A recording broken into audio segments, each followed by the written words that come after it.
L'info écho avec Capital.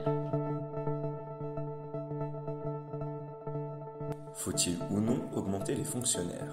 Si la question fait actuellement débat, le dernier rapport annuel sur l'état de la fonction publique livre quelques chiffres instructifs. Selon ce document, le salaire mensuel des fonctionnaires est de 2 431 € net, mais cette moyenne cache de grandes disparités.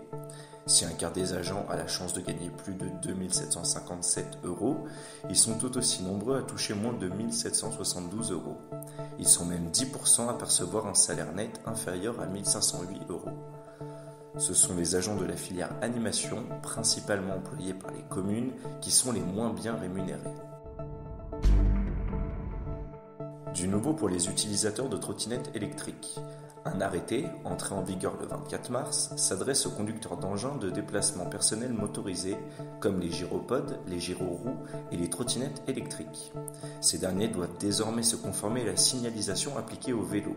Ils doivent ainsi respecter les panneaux d'interdiction de circulation et les feux tricolores assortis d'un petit sigle représentant un cycle. Ou encore emprunter les pistes et bandes cyclables conseillées ou obligatoires.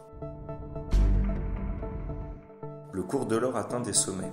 Après que le prix de l'once de métal jaune a touché un record historique le 21 mars, son cours navigue désormais au-dessus des 2 000 €.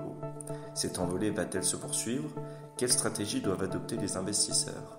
Des questions auxquelles les invités du grand rendez-vous de l'épargne répondent.